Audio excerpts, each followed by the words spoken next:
Hello everyone. This video is about new criticism.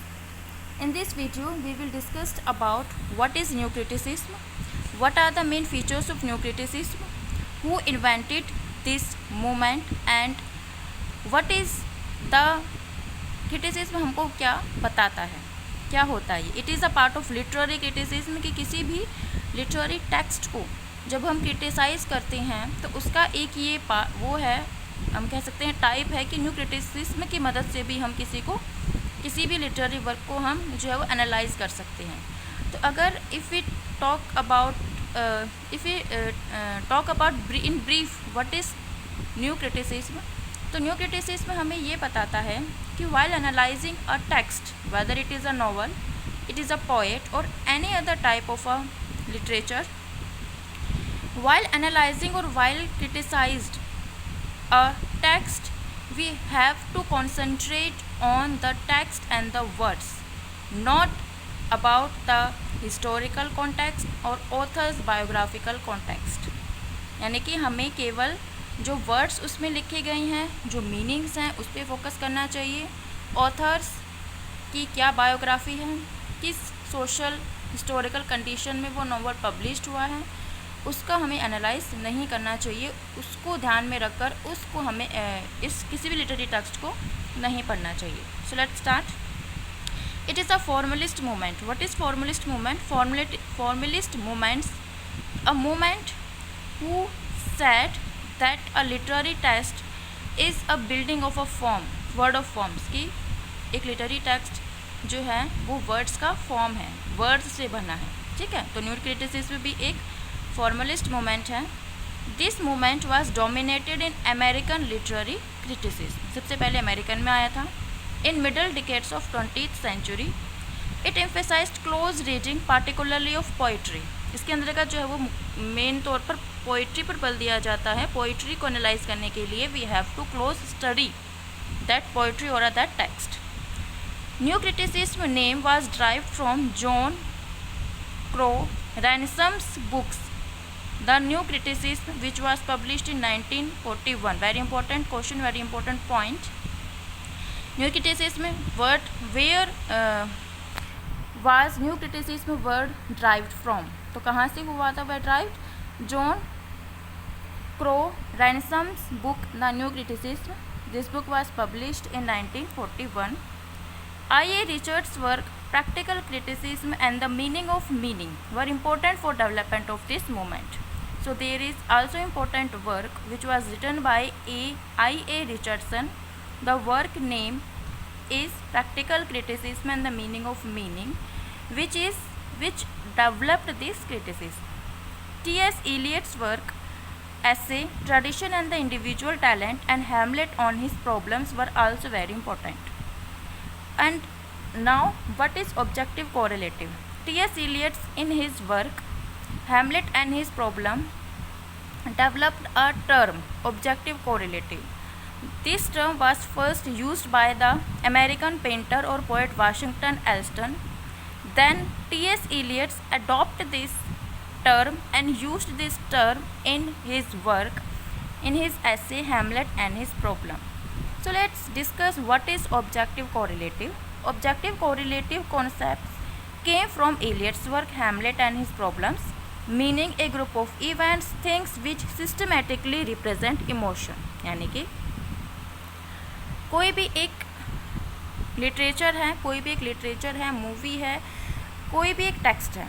अब उस text में इमोशंस को हमें डेवलप करने के लिए कुछ इवेंट्स, सिचुएशन उसी से सिमेट्रिकल होनी चाहिए. यानी कि अगर हम कोई भी एक इमोशन रीडर्स में डेवलप करना चाहते हैं तो जो बैकग्राउंड है, म्यूज़िक है, जो वहाँ की जो इमेजनरी है, जो सिंबल्स हम यूज़ करेंगे, वो उस थीम से, जो थीम हमारा है या जो हम इमोशन डेवलप करना चाहते हैं उससे कोरिलेट होना चाहिए. फॉर एग्ज़ाम्पल, अगर एक हॉरर मूवी है, हॉरर मूवी दिखाई जा रही है और हॉरर मूवी में लोगों में एक फियर डेवलप करने के लिए सभी चीज़ों में कोरिलेशन होना चाहिए. एक म्यूज़िक वैसा होना चाहिए, सिचुएशन मतलब बैकग्राउंड ऐसा होना चाहिए, वहाँ की जो लाइटिंग है वो वैसी होनी चाहिए, तभी जो है वो जो व्यूअर्स हैं उनके अंदर एक इमोशन डेवलप्ड होगा. Then new criticism developed as a reaction of older philological and literary history schools of US North, which focused on the history and meaning of individual words and their relation to foreign and ancient language, biographical circumstances of authors. So, अभी हमने discuss किया था कि new criticism was against that. New criticism told that while analyzing a literary text we have to concentrate on the words, not on the social and historical background of the time in which a particular text was published or author's biography. So ये इसके खिलाफ था. This approach distracts from the text and meaning of the text and neglects its authentic quality and focused on teaching about external factors. ये जो approach है, ये जो approaches है, कौन सी अप्रोच है? ये जो अभी अप्रोच अभी वाले दी है जिसमें ये वाले जो अप्रोच है ना, literary history schools of US north, उन्होंने बोला था कि किसी भी टेक्स्ट को एनालाइज करने के लिए हमें जो है वो बायोग्राफिकल सिचुएशंस और वहाँ के जो एंशियंट लैंग्वेज हैं और जो हिस्ट्री है उस पर ध्यान देना चाहिए. तो ये जो अप्रोचेस क्या होती है, इस अप्रोचेस के कारण हम टेक्स्ट और मीनिंग से दूर चले जाते हैं और एक्सटर्नल फैक्टर को पर ज़्यादा ध्यान देने लग जाते हैं. Literary appreciation school distract and see new criticism as to subjective and emotional. New critics believe that meaning and structure are intimately connected and should be analyzed separately. कि जो मीनिंग है और जो स्ट्रक्चर है वो क्या है, एक दूसरे से कनेक्टेड है और उन्हें एनालाइज करने के लिए हमें अलग अलग देखना होगा मीनिंग क्या है और स्ट्रक्चर क्या है. New critics were never a formal group and important inspiration was the heading of John Crowe Ransom of Kenyon College, whose student Alan Tatz, Clint Brook, Robert Byrne, Warren become new critics. It means new criticism movement was not a group, but it was founded by some pupils. The head of the movement was John Crone Ransom, who was the teacher in Kenyon College, and his students Alan Tate, Clint Brook, Robert Pan Barron were the prominents or important member of the new critics or new criticism movement.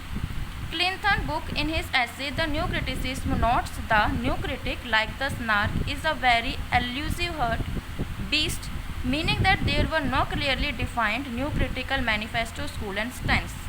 It means Clint Brook wrote an essay, The New Criticism. In this essay, he said that the new critics like the snark.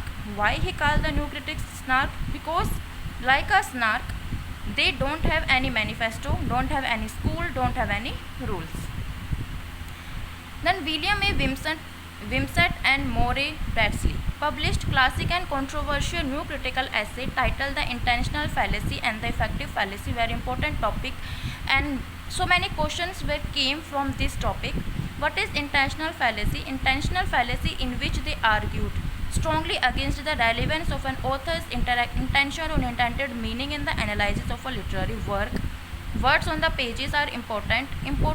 Importation of meaning from outside the text were irrelevant. It means intentional fallacy said that while analyzing a particular literary text, we should not look on the intended meaning of the author, because words of the text is important, not the author's intended meaning. Importation of meaning from outside the text, अगर हम meaning को बाहर से लेंगे, import करेंगे कि author शायद ये कहना चाहता है तो इसका यही मतलब होगा, और हम इंटेंशन करेंगे तो वो गलत होगा. मीनिंग हमें खुद ही जो है वो टेक्स्ट को पढ़ के निकालना होगा. तो इंटेंशन फैलेसी होता है. Then affective fallacy served as sister essay of the intentional fallacy, discounting readers' personal emotional reaction to a literary text as a valid meaning of analyzing a text. It said that while reading a particular text, different readers have different emotions, feelings and perceptions on that particular text. Then it means that the reader's emotions, expressions and their perceptions is not important because they were different. So we have not to focus on these emotions and feelings of the readers. We have not discussed, हमें इनको discuss नहीं करना होगा. This fallacy was refuted by Reader's Response School of Literary Theory. According to new critics we have to focus on, हमें किस पर ध्यान देना होता है, केयरफुल रीडिंग, हमें केयरफुल रीडिंग करना है किसी भी टेक्स्ट की, हमें देखना है कि उसमें क्या क्या एलिमेंट्स इस्तेमाल किए गए हैं, rhymes, metre, setting, characterisation, plot were use to identify the theme of text, इसी से हमें उस किसी भी थीम टेक्स्ट का थीम पता चल जाता है. New critics look for paradox, ambiguity, irony and tension. Paradox, ambiguity, irony और टेंशन को देखते हैं कि उस टेक्स्ट में है या नहीं, और उससे हमें उसका मीनिंग पता चल जाता है. We have not to take the meaning from outside resources like historical background and the biographical background of author. इनकी ज़रूरत नहीं है, इन सब चीज़ों से ही हमें उसका मीनिंग, उसका स्ट्रक्चर, उसका थीम पता चल जाता है. Some important text which was written on new criticism was Richard's book Principle of Literary Criticism and Practical Criticism, William Epson's book Five Types of Ambiguity. In this work he discussed the word of ambiguity. What is ambiguity? Ambiguity means a word which has two meaning. T.S. Eliot's essay Tradition and the Individual Talent, Hamlet and His Problem. In Hamlet and His Problem he derived a word objective correlative. Ransom's essay Criticism Inc. and Ontological Critic. Tat essay Miss Emily and Bibliographer. Wimsatt and Beardsley The Effective Fallacy and Intentional Fallacy. Brooks' book The Well-Rough Earned Studies in the Structure of Poetry. Warren's essay Pure and Impure Poetry, and Wallach and Warren's book Theory of Literature. So this is all about the new criticism.